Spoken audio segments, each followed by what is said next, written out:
Hey everyone, welcome to a very special Tuesday night edition of the NoDQ review here on NoDQ.com, and I am very much losing my voice after several days of live streaming. Fortunately, I got 3 people to help me carry this video tonight. Let me introduce the moderator, Virtue. How's it going, man? What's up, Aaron Rift? How's it going today? Hey, I am Virtue. I am being joined by the elite panel of NoDQ, of course, Aaron Rift, the remarkable Robbie Weiss, and TJS is back, and we are here with the NoDQ review, number 84, and we got some hot topics to talk about, and hopefully the chat will give us some extra content with some questions in the chat room. So with that said, how's everybody doing? TJS, you haven't been on for a couple weeks. I'll start with you, man. Yeah, got lost in the woods here in Arkansas, but found my way out, and happy to be back on the video. Thankfully, I was able to watch wrestling while in the woods, so I am up to speed on everything. I'm caught up. I saw TakeOver, and I am ready to do some talking. Robbie, what's going on, man? Watched NXT this weekend. Thought it was a great show. I was pretty happy with all of it. I think I differ opinions with one of you on the panel in that regard. But I wasn't here last week, so I'm just looking to have a really good discussion this week. Looking to jump right into it. Aaron Rift, what's up? Welcome back, Robbie. Good to have you back, and likewise, TJS. Thank you guys for being on. And just a reminder to everybody in the chat room, we will be featuring some of your comments during the live stream. Feel free to send your thoughts on whatever we're talking about. And also, if you're going to send in a super chat, make sure you stay on topic. Otherwise, we're going to save your comment for the end of the video. With that being said, I'm ready to do this. Caitlin's here. Kayfabe Candy Ass is here. And he said, I'm Aaron Chimmel. Thank you for that, Kayfabe Candy Ass. All right, Virtue, let's go ahead and get started. Well, so any initial super chats can be about NXT because this is topic number 1, our final thoughts from NXT TakeOver Portland. Now, Rob, I don't know who you're referring to earlier. I did not hate this show. Like every TakeOver show, I liked it. But even with the 6 matches, that's how many, right, Aaron? 6? Yeah.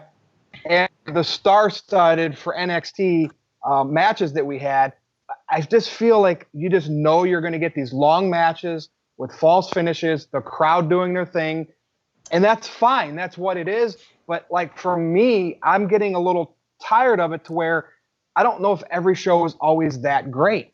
So, TJS, since you were gone the last couple weeks, I'm going to start with you. I'm a big Matt Riddle fan. You can call me Matt Riddle Mark, bro. Him and Pete Dunne saved my beard. I put it on the line if they did not become the NXT Tag Team Champions, and they did. So I absolutely enjoyed that. The women's matches were pretty solid. Finn Balor did defeat Johnny Gargano, but then the swerve, the Vince Russo swerve, Aaron, the roles reversed this time. Johnny Gargano cost Ciampa at the end. And they do this a lot. In the history of wrestling, you'll have a feud. One guy's a good guy, one guy's the bad guy. They do it again a couple of years later, and the roles reversed. That kind of irritates me. But nonetheless, the match was great, but I just hated that ending. I can't see Johnny Gargano as a villain. Even when he had that little brief heel run before, he's just, I mean, it's like Mini-Me from Austin Powers. I mean, but he's a great wrestler. So TJS, thoughts on this show? So, I'll just say right now, I thought the opening contest, Dijakovic and Lee, was incredible. Awesome stuff. Probably my match of the night. There's not much else to be said about that match. I just thought it was great. The 2 big dudes doing their thing. And then I believe it was the street fights. I thought that was really good, too. I thought this was the best women's match of the night. I know there were only 2, but I thought this was good stuff. The trash can lid shot was really brutal, and usually those suck. So I thought it was really good. I don't know how I feel about the ending. It was kind of weird, kind of like the who are you kind of thing. I don't know who this Raquel Gonzalez person is, but good stuff, I guess. Good match. And then what was the third? I believe it was Balor Gargano. Finn Balor doing a great job as a heel. Solid match. Again, like Virgil said, the matches are long. You do have the false finishes. The women's match was the women's title match was okay. I didn't think it was that great. It was a good match in a sea of great matches, I think. It was good, though. And then tag team match, it was all right. I like the Roserweights are a good great tag team match. And Bobby Fish's beard is very gray. I don't know if you guys know this, but he's 43. Can you believe that? I discovered that the other day. Anyway, and the main event, what was it, like 33 minutes? It was really long. And I eventually stopped buying into it. I got tired of the near falls. Maybe that was because it was an entire show full of the long, drawn-out matches. But I feel like every Adam Cole match, we have this to where it goes at least 30 minutes. There's all kinds of kickouts, and then I don't know. I didn't care for that finish very much. I don't think that Gargano can be a heel.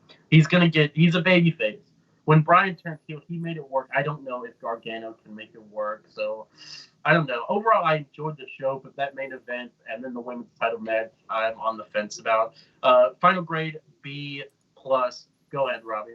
What do you think? Those were actually my favorite matches of the night. I think Rhea Ripley is just incredible in the ring. I think she tells a good story. And I really liked the Gargano interference on Ciampa because I enjoyed that feud and I get to view it from a different angle this time. So I thought the show was just full of energy. There's not a lot I didn't like. In fact, enough I'm not even going to say anything I didn't like. I was wrong about the Broserweights winning. I did against them, but I thought it was a really good win for them. I thought it made sense. And overall, I mean, the show was great. I loved everything about it. And again, I think that the Ciampa Gargano thing will be really interesting going into the next TakeOver. Aaron Rep, anything else you want to recap from what you discussed a couple days ago? Sure. Now, first of all, Psycho Jet Black sent in a $2 super chat, says EC3 was never a great wrestler, and I think he was all right, but maybe TGS feels he's a great wrestler. You'll have to ask him.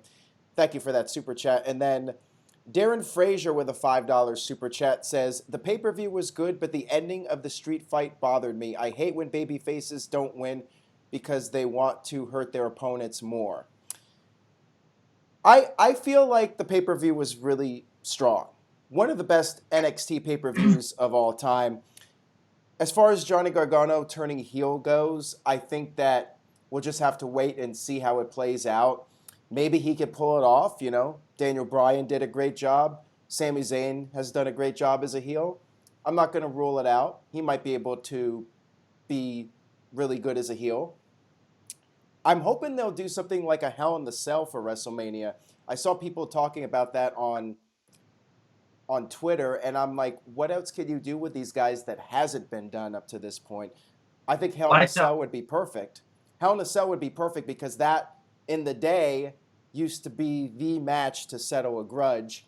Now it's just whatever. There's a Hell in a Cell pay-per-view and you have to do the matches. So I would love to see it for WrestleMania weekend to finally end their feud once and for all. Now, they did not get to really finish the feud because there was the injury to Ciampa. He was out of action.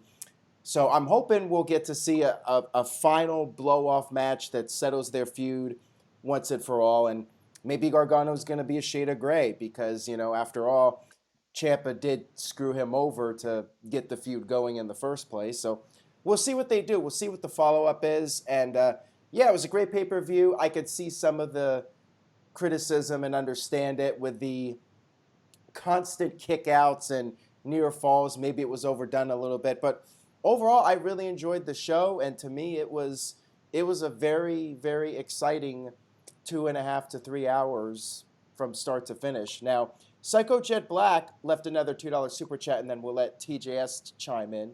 He says, did you guys think Ciampa versus Gargano would be fitting enough to be on WrestleMania for this final match? Interesting question there. WrestleMania, the event? Yeah, for WrestleMania. Not WrestleMania weekend? No. No, it would get lost. And Josh Sun Goshiku just also said, do you guys think it would be fitting to be on WrestleMania for this final match? They should be on the WrestleMania card. I don't think they should. They're not going to main event WrestleMania. Yeah, I think they're best off on NXT and having the Hell in a Cell match be the main event of that show. I mean, they could put it on WrestleMania, but it would be on the kickoff. It'd probably be, yeah, I was going to say it'd be on the kickoff match, so it'd be a waste. I feel like Hell in a Cell would be really cool in NXT. We haven't seen an NXT Hell in a Cell match, and that pay-per-view needs a blockbuster main event for WrestleMania weekend anyways. I say that's what they should do, but we'll see what they do. So no one commented on the ridiculous spot that they did, the reverse wheelbarrow, whatever it was, that Ciampa hit the table. I mean, we know his neck history. And I'm looking at wrestlers, old school wrestlers, tweet about this online. They're just saying, hey, work safe. You don't need to do these ridiculous spots just to get a pop from the crowd. And it takes psychology completely away. Like, that move, Ciampa should have been toast after that. But, of course, he sells it for a couple of seconds, and then he's back doing all the other crazy stuff. It's just too much. I just want some of the old school ring psychology back. Now, I'm not saying they can't do spots, but, like, I want builds to spots mean more. I just don't want to see big spot after big spot and dives. It's just, I know I'm old school. I know this is a new generation, but you can please both sides. I'm serious. Yeah, what do you think? He took a Canadian destroyer on the outside. What? Like, and then he was fine. Like, come on. And then he kicked out of Undisputed Era's finisher. It was too much for me, I thought. But I was going to ask, what do you guys think of Ciampa as a babyface? Do you like it? After his whole heel run, I don't know if I can buy into him as a babyface after everything they did to Gargano. Stone Cold did it. Yeah, he's right. He's not like a traditional babyface. He's more of an anti-hero, and I think he's doing it pretty well. Okay, yeah. He's not like a cookie cutter. He's not like a John Cena or something like that. Yeah, okay. He's not really coming out and pandering. Okay, yeah. And we also knew Charlotte was going to come out and made the match. I mean, she accepted the challenge, and there you go.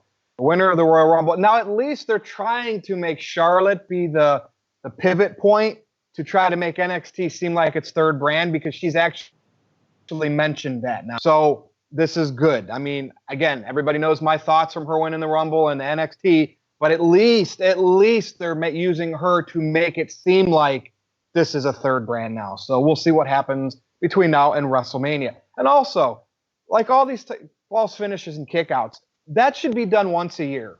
The NXT WrestleMania weekend and WrestleMania that the same week, back-to-back days. You can do all the kickouts, the adrenaline. It's the biggest stage. That's when I wouldn't mind it. There's not these little one-off pay-per-views, but that's what pops the crowd. Because if you don't do that, crowd starts chanting boring. But let's move on. All right. So in between, yes, Aaron. Yeah, I actually screwed up, and when I read off Psycho Jet Black as the super chat comment, it was actually Josh's comment. Psycho Jet Black asked us something completely different, so I totally biffed that. Psycho Jet Black said he wants to know our thoughts on the rumored John Cena Elias match at WrestleMania. So maybe we could go through that real quick.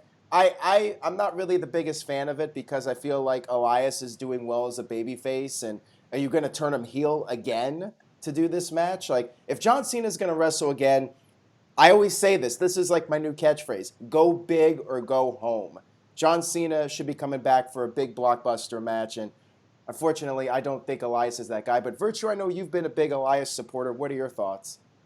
They just don't do it right. Like, if you're going to use Cena versus Elias, people like Elias cutting doing the singing promos with the guitar. Make Cena the heel here, the rap heel, or something where people can get behind Elias, and have him put Elias over at WrestleMania, and then push Elias after WrestleMania.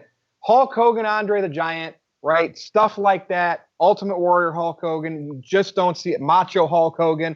We can keep going on and on and on. You just don't see one star trying to make a new star anymore. It's ridiculous. And fans complain now because, well, like you said, Aaron, if Cena's coming back, he better have a huge match against Elias in a mid-card match. No, boring. So what do you think, Robbie?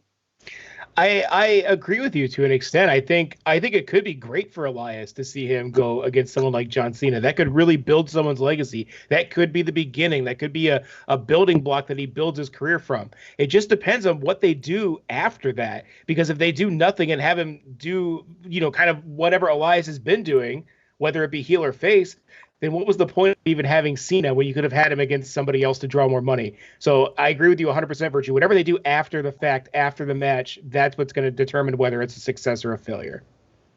Good point. TJS? Do you guys remember when Elias had that match with Seth Rollins for the Intercontinental Championship a few years ago? Aaron and I were there. Wasn't that Money in the Bank in Chicago?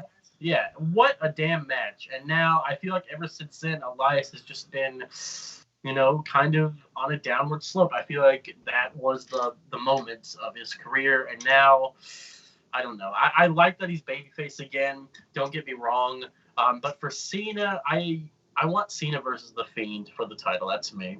And I would, we'll get to it, I'm sure, but I don't think that's a good fit for Cena. If he does go against Elias, they'll have Elias win, like you guys said, and give him a push. Maybe. Yeah, give him a push. Aaron? All right, so we have a $9.99 super chat, which is very much appreciated. This one is from Ratnick. He says he agrees about the constant kickouts, how they're starting to get annoying. And yeah, we talked about that. And, there's ways to have a great match without people kicking out constantly. And when you start to do it every single match, it's the same thing with ECW, in my opinion. Like, ECW started to grow old on me when guys were going through tables constantly. Like, it's cool, but if you see it every single match, it gets old after a while, and it just doesn't have that uniqueness to it. It's the NWO effect. The NWO is amazing, but when everybody was in the NWO, it didn't mean anything anymore. Finishers used to be sacred. Jake the Snake Roberts ended matches in a DDT. Yep. Kurt Hennig used the fisherman suplex, but it was just cool the way they did it. And then, but we'll move on. Now, let's look at Bayley. She's the SmackDown Women's Champion, and what doesn't make sense to me here is we kind of know, because WWE is so obvious. Go back to Survivor Series and how Shayna Baszler attacked Becky Lynch. Charlotte wins and challenges Rhea Ripley in NXT. We're smart fans. We know it's going to be Shayna versus Becky. Aaron Rift, I'm going to start with you. Are they making a Raw Elimination Chamber match, seriously, with a bunch of nobodies and Shayna Baszler, when they could easily not do the SmackDown lady? Because at least then you can maybe wonder who it's going to be. Like, did I miss something this past week, or is this ludicrous?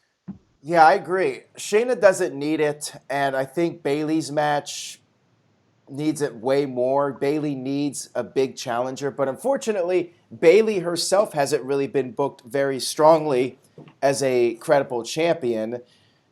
I don't think WWE is really going to put much into whatever Bayley's match is for WrestleMania. It'll probably be Naomi as her opponent, unless they decide to do Naomi and Bayley for Super Showdown. But my gut feeling is they're going to wait on it till WrestleMania, but I don't know. I just feel like, yes, Bayley should be booked stronger as champion, and she should have a strong challenger for Mania, but probably going to be one of those throwaway matches. And Aaron's in the chat room. Shout out to Aaron. I think that the Raw match, if they're going to do the Raw match, you got to put a few more people in there that could make you suspend disbelief and maybe feel like there's a chance somebody other than Shayna is going to win it. I mean, Shayna and Becky is clearly the match. TJS? You don't think Sarah Logan's going to win the Elimination Chamber? Are you kidding me? She's the favorite. Like, outside of Asuka, no one could. If they would have done the SmackDown side, you could have put a few people in there where maybe like you're thinking, okay, it could go here. I see. Like, we know this is going to be Shayna. I mean, if it's not Shayna or just Shayna versus Becky one-on-one, then Rousey's going to make a surprise return, because that's the only other person that would get mixed up in this. You know what I mean? Yeah, I think what it is that SmackDown is most likely already going to have a chamber match for the men, and they're like, oh, we can't give SmackDown both chamber matches. You have to give. That's why they did that. But I think what they could have done is held off on the Shayna Baszler thing, and have her just beat somebody up before they go into the chamber, and then have her take their spot and then win the chamber, and then do the Becky thing. I think that would have been good. Have her bite Becky then, because now, like you guys said, we all know that Shayna's going to win, unless they do something where Shayna loses the chamber and then faces the winner of the chamber later to win the title shot. I don't know. But, yeah, I don't know. You could have done the SmackDown women and put Sasha in there and then have Sasha and Bayley. I thought that would have been good. But TJS, it's simple as this. Shayna Baszler should have won the Rumble, like I said. Okay, Charlotte would have still got her match with Ripley. Shayna versus Becky. And you could have had Roman win the Royal Rumble for the men. Then you would have had the women's Elimination Chamber match to determine Bayley's opponent. Then you could have had Drew McIntyre, who eliminated Brock, win the chamber match for Raw, right? And there's the easy balance. But again, it's too complicated. It's too complicated. Wait. You mean Rhea Ripley could have entered the Rumble instead of Santina and eliminated Charlotte to set up the match? Oh my God, that's so hard to think about. Again, it's still going to get there somehow, but like that to me is like just cookie cutter, but the cookie cutter in the sense that it would have actually made really logical sense, but they just don't do that. That's right. All right. Everybody get their piece out on that elimination. It just bothered me when I saw that. I was like, are you kidding me? But it makes sense to TJS if they're going to do the Elimination Chamber match for the men's on SmackDown. And it's just where the brand split kind of makes things suck because of that. They balance it out and it makes matches like this, but whatever. All right. How about this, Robbie? I want to start with you on this because WWE does such a great job in sending out guys that have had great characters, great careers with their companies. Kurt Angle, example, right?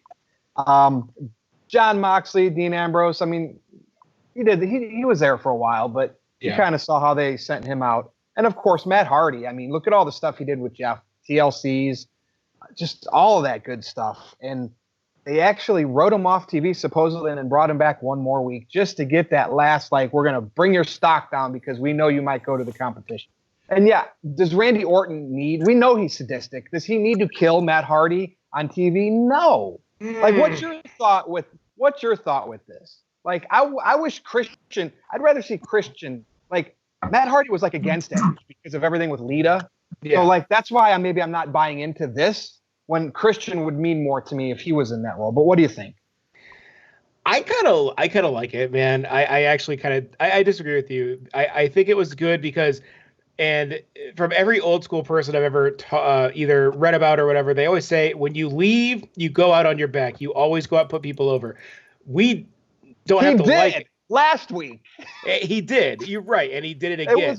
It was the coming back this week. I understand. I understand where you're coming from, but I will say this. It's not going to hurt Matt Hardy. If Matt Hardy shows up in AEW as broken Matt Hardy, all this will be forgotten, and he'll be one of the biggest names in wrestling again. And people will never remember the past 60 days of Matt Hardy just jobbing out on Raw when he's main eventing things in AEW or doing the Nightmare Collective Order or whatever the hell they're doing over there with their evil factions. They do send people out jobbing a lot, but again, it's just that's an age-old Adam is you go out on your back. If you're leaving the company, you put someone over, you lose. And sometimes, the way they do it, sometimes it sucks, but it's the way it is. So I'm cool with it. I get it. Now, Aaron, I think there was a super chat, but did Matt Hardy go out on his back or go out on his face? I mean, go ahead, Aaron. I loved the angle on Raw. I thought it was very well done. And Matt Hardy's putting over Randy Orton to set up the WrestleMania match. Now, what's next for Matt Hardy? Will he end up staying with WWE or will he go to AEW and become part of the Dark Order? I feel like the odds are he's going to AEW because he doesn't need the money. Matt Hardy has made a very good living for himself. We've seen his home. He's doing very well. I think he wants the creative freedom to do his own thing. And with AEW, he's going to have that creative freedom. I think that's his priority over money at this stage of the game. And WWE, they're focusing on the younger talent. Matt Hardy's, he's getting up there. He's getting into his mid-40s now, I believe. So I think he's going to end up in AEW, but he's helping build up the WrestleMania angle, and I thought it was really great. Mike B, and we're going to get to Big G Super Chat when we finish this topic. Mike B with a $2 Super Chat says, where's Jeff Hardy? Jeff Hardy's still injured, and WWE added time to his contract, so he could theoretically come back. I don't know if WWE is going to invest in him again, but then again, they're still putting Matt Hardy on TV, so knowing Vince, he'll want to milk every last dime out of Jeff Hardy's contract. So it would not shock me if Jeff does come back and puts people over and is involved in these angles where he gets beat down, just like Dean Ambrose did, and now with Matt Hardy. TJS, what are your thoughts on it? Yeah, it's like the Revival. They've been trying to get out of WWE forever, allegedly, and they're trapped. They're never getting out. They're in the Kali vice grip. No, I thought that, Matt Hardy was cutting some really strong promos. I thought that he was doing a really good job. And, I'll admit it, guys, prior to the whole Woken gimmick, I thought that Matt Hardy was, I thought he was kind of boring. As a kid, he didn't really appeal to me. But, as I've gotten older, I've grown to appreciate the Woken Warrior. And I think Matt is really, really good. And I kind of wish we saw that no holds barred match, to tell you the truth. I think that would have been good. But yeah, I think Matt's probably going to end up somewhere else. And I'm very intrigued about this Randy Orton thing and where they're going with it, because he's not being full on. He's saying like, "Oh, I'm sorry" or whatever. I'm wondering what they're going to do with this. Matt Hardy has definitely helped build my interest here. I don't know if the second week of this was necessary, but I do like it because it was not predictable. You weren't expecting Matt Hardy for this to happen again. You're expecting that to be Matt's write-off, and now this happens, and he gets to use the whole Matt Hardy will not die thing. So I like the angle. I liked it, and yeah, maybe they'll bring him back on Monday again and do it a third time, right? WWE likes to do things in threes. Yeah. So I don't know, but I mean, Randy Orton's a legend killer. So if they turn between now and WrestleMania, if he gets his hands on a couple other like Christian, maybe Jeff Hart, I mean, I don't know, that going into that match with Edge, who's a legend, then I'll be like, okay, he's putting people out, but why did Christian retire? Was he hurt or like what? Yeah. He had concussion issues, didn't he? Yeah. Okay. I know there wasn't like a big send-off for him or whatever, but why not do Christian versus Orton at Super Showdown? I mean, I'm sure wants the paycheck, and that would be a good. They probably don't know who Christian is. But I'm still behind this Orton and Edge feud for Mania. I mean, I liked it from the start. When that happened that night after the Rumble, I'm totally behind it. I like the old school guys. To me, that's sports entertainment. So I was critical of it at first, but now I'm thinking, like, I've thought about it, like, and plus, if you want to put Edge in there with anyone, you want to put him in there with someone like Orton, a safe professional. Yep. So. All right, Aaron, you got a something going on here with Big G. What's up? All right, our man Big G just sent in a $20 super chat, so thank you for that, Big G. We appreciate it. He says, rolling the dice with Robbie Vice. So I guess it's time. Let me pull up the graphic here, if I can find it, which I'm having issues here. All right, here we go. Roll the dice with Robbie Vice. He says, is Shayna Baszler a credible heel now, going after Becky when she bit her, and then Becky calling herself Becky the Vampire Slayer? So what are your thoughts on that, Robbie Vice? Yeah, so Shayna absolutely is a great heel now. I actually, if anything, find Becky's reaction awful, and I think she's being a terrible face. It's really cringeworthy. A lot of the names, a lot of the things she said, they used way too much blood in the blood packet, so I expected like a giant Hannibal Lecter-sized bite out of Becky Lynch that wasn't there. But yeah, Shayna's absolutely a certified heel. She's awesome, and that was a cool spot. Again, a little too much blood, but the idea was good. The execution was good. I just think Becky Lynch was the worst part of that segment, just her reaction, acting, and selling and everything from it. And here's the thing, too. So she drove herself to the hospital in an ambulance. They let her just take the ambulance and drive back. I don't think that they would just wait outside and just leave the ambulance ready for Becky Lynch to steal the ambulance again. I don't know. I have a lot of questions about that segment, but that's my answer. Now, hold on. She didn't really say that Becky the Vampire Slayer thing, did she? She didn't actually say that. That's something Big G. She didn't really say that, did she? No, it was something on Twitter. It wasn't actually from Becky. Okay. God, okay. Good. Thank you. Give it time. They'll make a shirt, and you'll share it in the chat. Nice. All right, here's one. The Rock has a daughter, Simone. Okay. Looks very much like him. I believe that definitely is his daughter. And she is working for WWE. Might be coming up through the ranks here. We'll see. Is this going to be difficult for her? In the past, when you have family in the business, it's usually easy. But when you have family, I mean, Charlotte with Ric Flair, that had to be tough for her, but she's done a pretty good job. The Rock, huge star. But what makes it even more difficult, in my opinion, is Ric Flair was still in the wrestling business. Rock is the biggest blockbuster movie star now. So this has to put that pressure on her. And you know she doesn't want it. She wants to. Somebody said, are you going to be called Stone, Simone Stone? No, nothing to do with the Rock or a Pebble. I like seeing this, that she wants to be herself, but this has got to be immense pressure. And I just want everyone's take on her path. Can she make it? Not just being the Rock's daughter. Robbie? I don't know. I don't know if she can make it because I've never seen her work. I've never seen her ability to cut a promo. But I will say this, it's a double-edged sword because being Dwayne Johnson's daughter, she absolutely has an in to WWE. She's going to have access to the best schools, the best trainers. She doesn't have to worry about supporting herself while she's in wrestling school. She can devote all of her time to developing her body and her wrestling skills. At the same time, being in the shadow of Ric Flair is one thing, because Ric Flair is probably the greatest of all time, but you're going to be... all of her promos are going to be compared to her dad.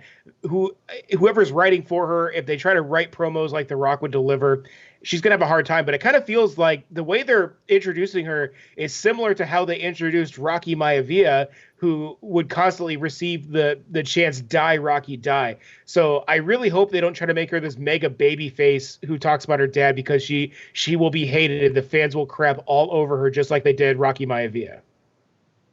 All right. Aaron Riff, what do you think on this? Anybody asking you any questions on her yet? She's 18 years old, which means she's got a lot of time to figure out wrestling. I think if she has the passion for it and if she has the skills, she'll do really well. I think if she has half the charisma of The Rock, she's going to be a great superstar. So it just depends on where her head's at and how much experience she's able to gain. Who knows if she'll be injury prone? There's so many factors, and I think the jury is out on whether or not she's going to be a big deal. But I mean, she definitely has a lot of resources to make it in WWE. So we'll see. I'm curious to see how things play out for her. She definitely has plenty of time to figure it out. Oh, TGS, why are you laughing?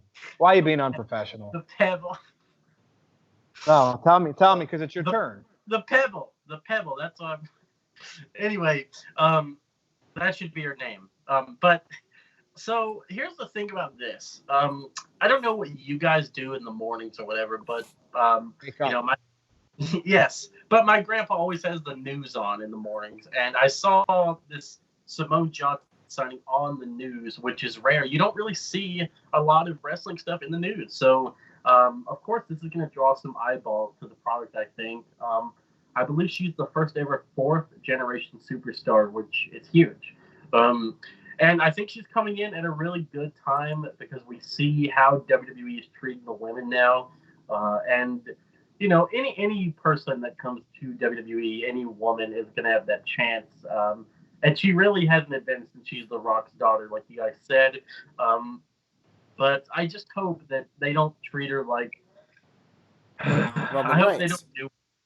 What? Roman Reigns. No, I hate to say this, but Charlotte, how she just does the woo, and she has like a remix of Ric Flair's music. I don't want her to rely on The Rock. I don't want her to say, if you smell a little, what Simone is cooking, I have like a remix of The Rock's Hollywood theme. I don't know. I hope they make her interesting, but I don't want it to be a straight up knockoff of her father. But I think she has a good chance. I think it's going to be a little while before we see her actually in wrestling. I'm sure she'll go to NXT first and then move up to the main roster. Charlotte versus Simone. That should be some good stuff one day, right? Yeah. I've got hopes, but like you guys said, very big boots to fill. Yeah, absolutely. Now, wait a second. I have a question real quick. Are there any second generation female stars that aren't a blatant ripoff of their father's gimmick? Honest question. Tamina? She does a splash, kind of. Now, we'd have to do some digging, but... Yeah, I brought up Roman Reigns because Psycho Jet Black sent in a $2 super chat saying Simone will be the female Roman Reigns. And Ratnick says, what if she stinks? Will she still get pushed? Virtue, what do you think? Here's what I think. It's too early. Like Rob says, we don't know anything about her wrestling yet. We just know she's The Rock's daughter. if by chance anyone that knows her ever sees this and talks to her, Simone, here's my advice to you. Don't do the wrestling business. Go to acting school. That easier money. Do it. Your dad has the in there. Do it. Go act. Be an actress. If your passion is wrestling, maybe you can segue in it, but go to Hollywood. Because Vince McMahon, it's just not the same era that your dad was in, and you're just gonna blend in with the rest of them. If you want to be a star, go to Hollywood. That's my opinion. She's gonna hit the people's elbow. Because you go to like anybody can become an actress or an actor, right? And go to Hollywood. The Rock can hook her up with people. Do that. I don't know why you're doing wrestling, but with that said, maybe she'll end up being great. We don't know. So, Aaron, I can't really answer that other than I'd suggest if I was an 18-year-old in her position and that was my dad, I'd go to Hollywood. I'd skip WWE. Fair enough. That wasn't my rage, was it? No, but is there something you would like to rage about? That's on you. You got to surprise me. I don't want to make it look like I know what you're going to tell me. So, with that said, are there any chats to catch up with? Questions in the chat? Who wants Virtue to rage? If you want him to rage, give us something for him to rage about. Something very meaty and juicy that Virtue can cause a lot of controversy over. Let's have it. We're live. Let's go for this. So we'll see if somebody in the chat room has a Virtue's rage topic. But what else do we got here? AEW Dynamite. We got to talk about AEW, okay?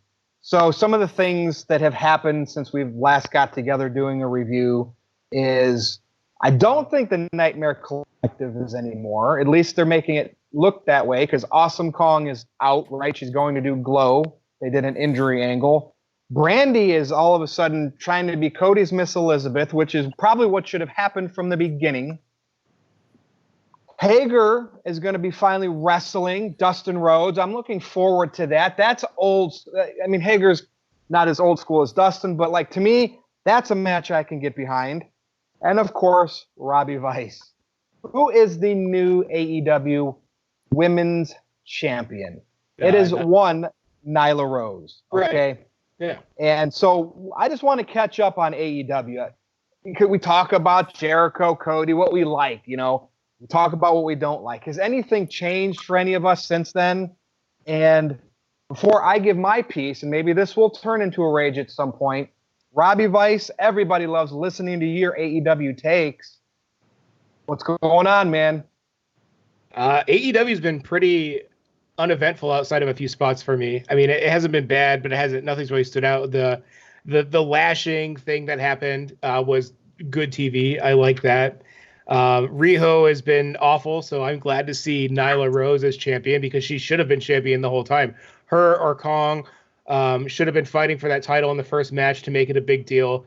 I think Nyla Rose is the only one I see as a credible champion. They buried Britt Baker. My God, Whatever her name is. Whatever She's her a name dentist. is, right. That's all you need to know. That's true, right? Isaac Yankum's daughter, actually. But outside of if Awesome Kong's gone, I can't even talk anymore. If Awesome Kong is gone, then Nyla Rose is the only choice I see as a champion. Orange Cassidy has had some pretty funny segments on there. Marco Stunt still sucks. I don't really want to talk about him, but I mean, other than that, AEW, it's been solid. Chris Jericho is amazing. Moxley's been doing some good stuff as Snake Plissken, and I don't know, it's been fun. But I really like Nyla Rose being the AEW Women's Champion because. Okay, there's who can no one else like that can compete with her? Like, no I one. think they'd have to bring somebody in. Yes, yeah. No, there's no one. That roster hasn't been built up for that. Their women's division is garbage. Tessa Blanchard, because she beat guys already. Like, I mean, and again, not because Nyla Rose, who she is, but that's what they need. They need somebody like that. But on screen though, on screen they don't mention the transgender thing. I know she's very open with it on Twitter and social media. The Tessa Blanchard thing, I guess, could work if she came in as a heel, but she would need to make that part of her character on TV, and they've been reluctant to do that so far. Well, what about that Tessa Blanchard stuff cool down lately? Aaron Rift, I see some questions coming up here. Yeah, we'll get to those in a few minutes. Let's cover AEW first, and then we'll get to those. It looks like we do have a couple of possible rage topics as well. Then talk to me about AEW. I've been enjoying AEW, and yeah, I agree with Robbie. Nyla should have won the title back at the first AEW Dynamite or whenever it was. Was it the first one or second one? It was. Yeah, I think it was the first show they crowned an AEW Women's Champion. Yeah, the problem is Riho. She seems like a nice person, but I don't really buy into the idea that an 80-pound woman is the greatest women's wrestler in the world. So yeah, they really need some credible people, and I know people are talking about, well, Nyla Rose, she was born a male and she has that size and the muscle, but I mean, Nyla Rose, her build is very similar to Awesome Kong, and Awesome Kong is, to my knowledge, a female who was born female. So I don't think that really matters. I don't think it really matters. I just think that, I think it's good that they're not bringing up the transgender stuff. She won the title because she's the best they have, and that's the way it should be. It doesn't matter, what her situation is. They just need some new people in there. They need to get a couple big names. Maybe they will get Tessa Blanchard at some point. Just feels like there's nobody for her to really face. Who's she going to face? Chris Statlander? They really don't have that many people that they've been building up, and Britt Baker's doing heel work right now, so that doesn't really work. So yeah, other than that, AEW's been really strong. I've been enjoying the shows and the build-up for the upcoming Revolution pay-per-view. They've done a very good job of that, and I'm looking forward to it. AEW's been a really strong product overall. TJS, any other thoughts you have on it? Hey, thank you, NoDQ Galaxy. We hit over 100 in the live chat. So TJS, take it away. Have you been keeping up with AEW? Yeah, I have. More than NXT, vice versa? Yes, I have. And I'll say right now, the women's division in AEW is flatter than Charlotte Flair's ass. I don't know.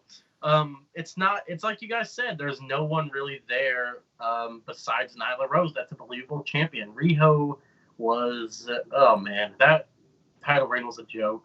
I don't know. I feel like it was really backwards. Usually, don't you have the babyface chase the heel, not vice versa? Because you had Nyla Rose have the first match with Riho, then Riho won, which I think it should have been Rose that won, like you guys said, and then have Riho chase. That's not what they did, and I have no other idea where they go from here. I don't know what the women's title match is going to be at Revolution. Are they still even doing the rankings? I haven't seen anything. I think they have been, but unless there's something I missed. Yeah. Now, TJS, who is this new guy that came in from Ring of Honor? Do you have his name? Yeah. He just debuted this past week. What do you think? Jeff Cobb. Jeff Cobb. You know much about him? No, I don't, but he looks pretty cool. He looks like Rhino. I think that him versus Moxley is going to be a great match. They had a match at Wrestle Kingdom, I believe, and I just thought it was funny how the Inner Circle beat down Moxley. No one comes to make the save, but Jeff Cobb comes out there and continues to beat up Moxley. So the guys got no backup. But I really enjoyed AEW. And the 10 Lashing stuff was great. I'm really looking forward to the cage match tomorrow night. And AEW's been winning the viewership war. Very interesting stuff. So I like it. They're hitting all the right points, and I will be purchasing Revolution. So there we go. That's I think it's been good stuff, guys. And thank you, TJS. Aaron, Jeremy Dorsett asked me if I think Sable should be in the WWE Hall of Fame. Absolutely. She was popular in an era where it was the Attitude Era, the most popular time in wrestling. And for a woman to get over like her, Sunny is in the Hall of Fame. Why should Sable not be in the Hall of Fame? Easy peasy question. I had to answer that. So that's my answer. Yes. All right. Well, that is not your rage question. Do you want to do your rage question now? Yeah, I'm waiting. All right. So first of all, Big G sent in a $2 super chat. He wants you to rage about him, but I want to keep it to wrestling. If you want to say something about Big G, then by all means go ahead. But I think we'll go ahead with this one because I feel like this is a little bit more interesting. I'm curious to see what you're going to say here. From Ratnick, he says, "Is Baron Corbin right or wrong about calling Dave Meltzer a cancer to the wrestling industry?" So you want to take that, or you have no comment?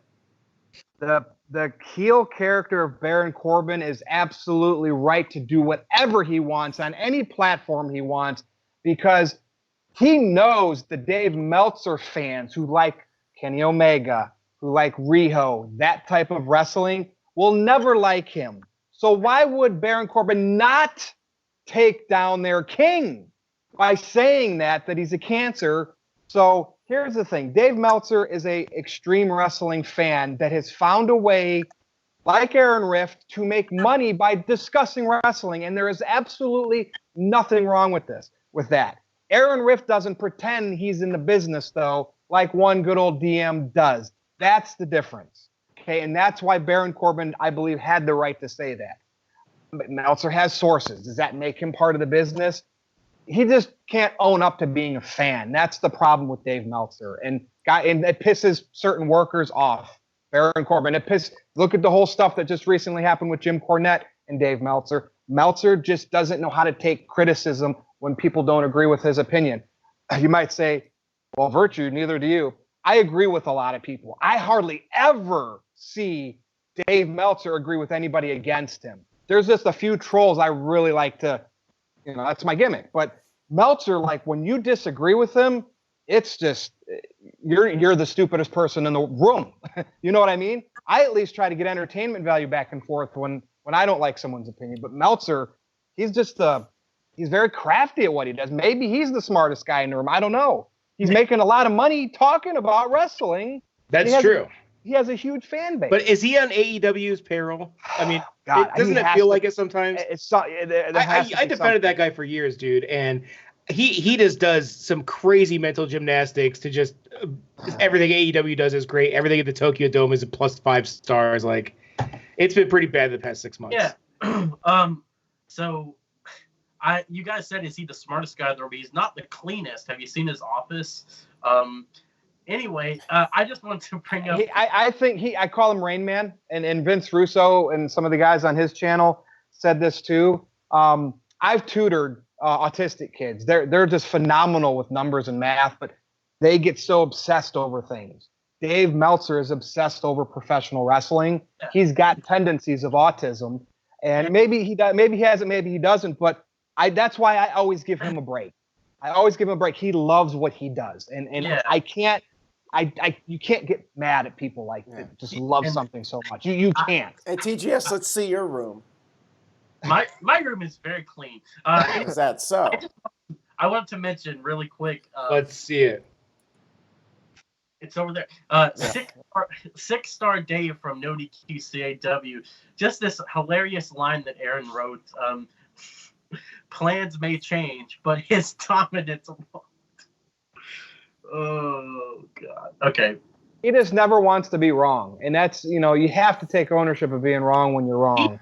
He does do ridiculous things, though, like the 6-star matches. Come on. Well, I mean, those guys have a level of work rate that just broke the scale and is just on a whole new level of excellence. We wouldn't understand. But in a way, when Baron Corbin says that he is a cancer, he has a big following, and he's conditioned many fans to only accept those type of matches as good. And when you get a slower paced Jinder Mahal Roman Reigns match, it's automatic crap to those fans.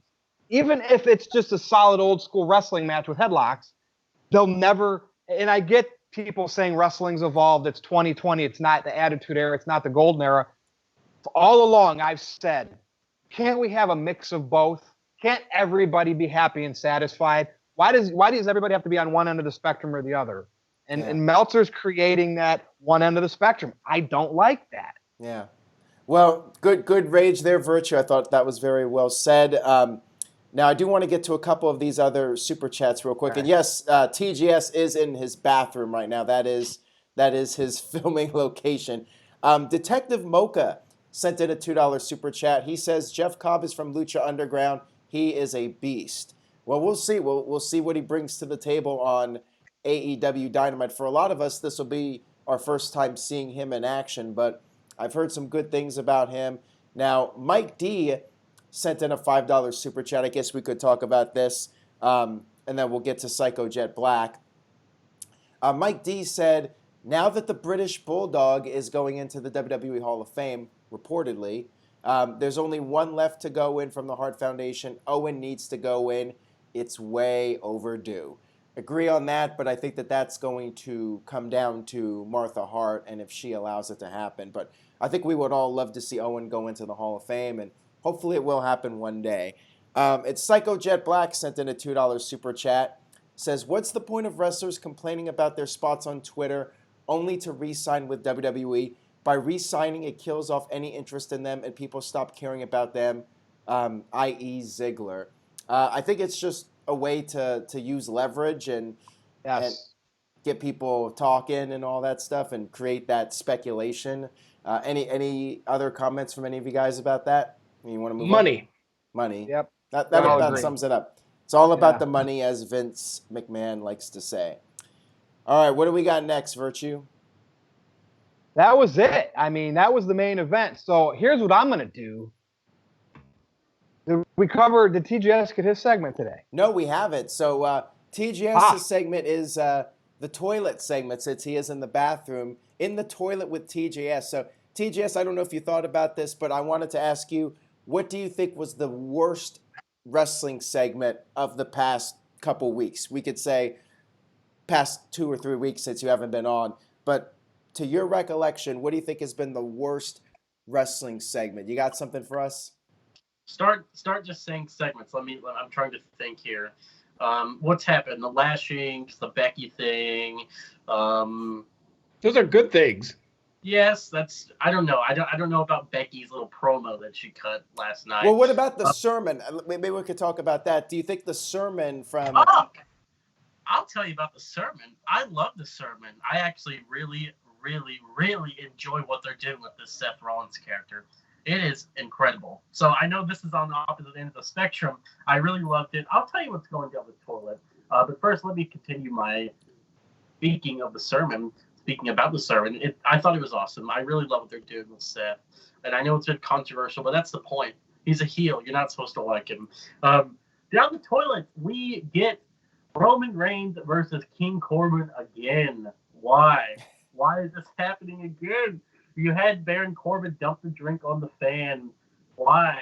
I don't understand. I thought it was going to be Goldberg versus Corbin at first, but no. We're getting Roman Reigns versus Baron Corbin again. But it's in Saudi Arabia, right? Yeah. That's why. It's because it's a throwaway show. It's a house show. I'm sure it's going to be a fine match, but damn it. Come on. We had such a great payoff with Roman Reigns dumping the dog food on King Corbin. Yeah. And now, oh, man. They do. That's what Vince McMahon does. He brought Matt Hardy back one more week. That's just, they stretch it. They have so much TV to fill and content to fill. That's why, TJS. Yeah, you're keeping Roman strong until I get it, but come on. I know. It's pretty lame. What happened to Hank Schrader on the shitter? Asks Caitlin. I would like to know, too. I thought he came back, but maybe I was wrong on that.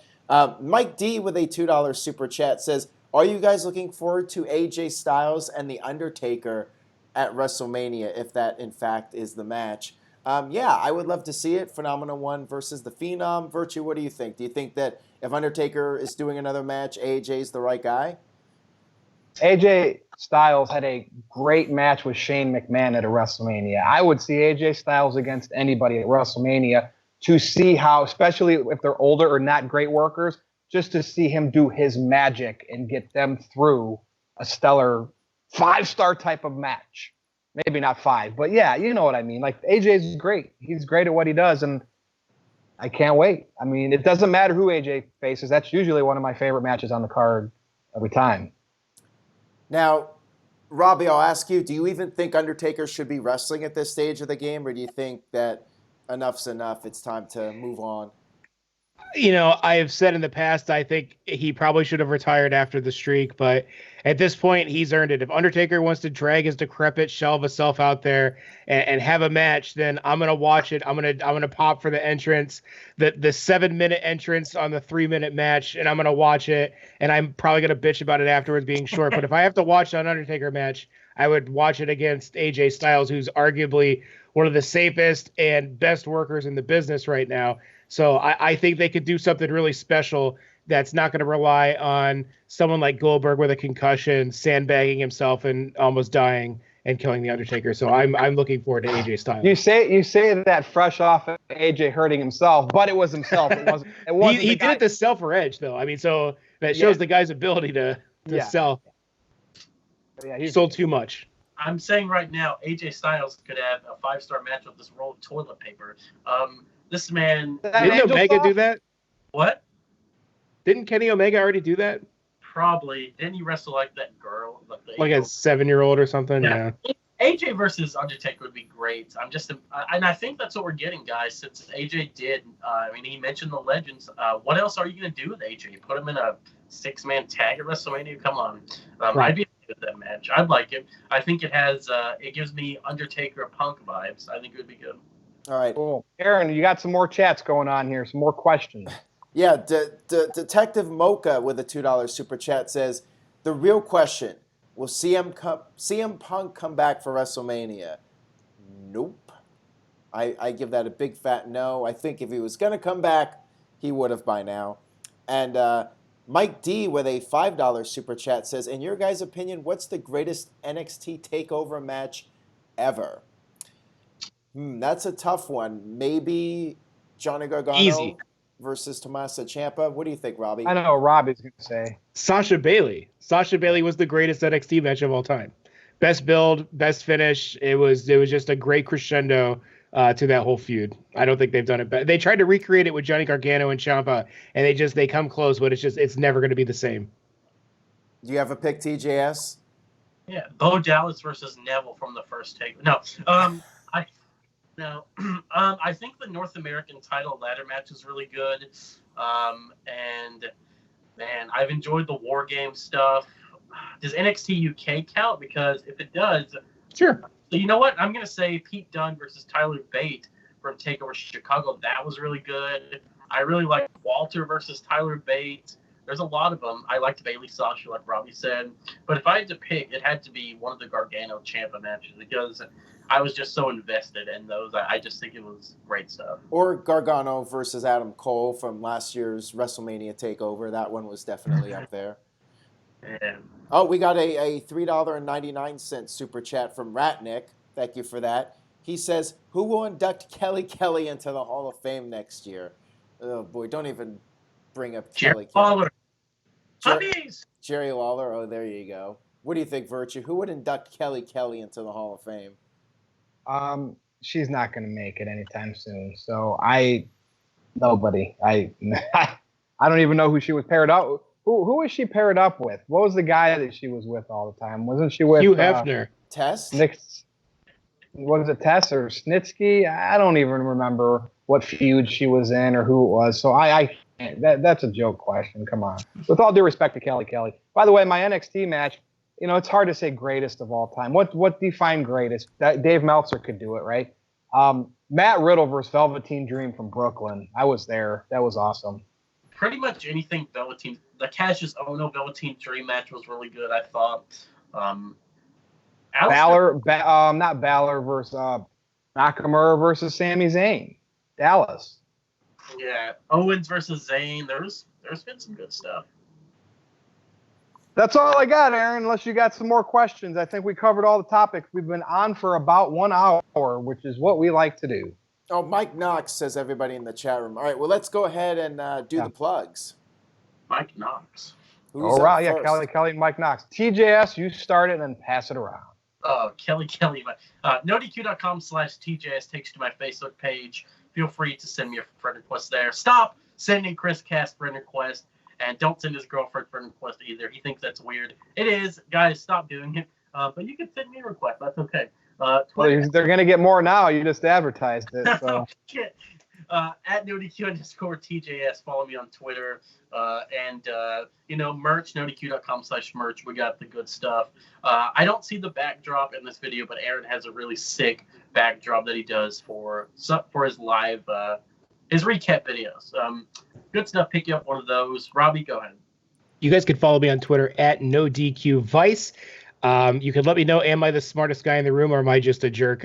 I'm pretty sure I'm the smartest guy in the room at this point, even though I missed 2 on my stupid takeover picks, but we're not going to look at the score on that. You could see me and Virtue do a video with Wrestling with Andre Corbeil, as well as the Big Vito Network. Him and I do a podcast there. As always, these live chats are fun. I will be in these YouTube comments, talking, trolling, whatever, having debates with all of you in there, and it will be a good time. Aaron? Well, of course, stay tuned to NoDQ.com for the very latest. We got a lot going on in the next couple weeks. We got Super Showdown, we got Revolution, and I'm hoping that I'll get a special live stream for Super Showdown up sometime this weekend, so stay tuned for that. Next week's schedule might be a little different, but we should have the NoDQ review maybe after Super Showdown, if not that evening, perhaps that weekend after Super Showdown. So just stay tuned to NoDQ.com for all the latest details, and make sure you're following the channel and just keep spreading the word. Please tell a friend, family, anybody who watches wrestling, have them check out the videos. All right, Virtue, let's go ahead and wrap this one up. All right, so we won't be on this Thursday, but we will be back again because we like doing these live videos. Every Thursday is our normal day. Tuesday will be our flex day.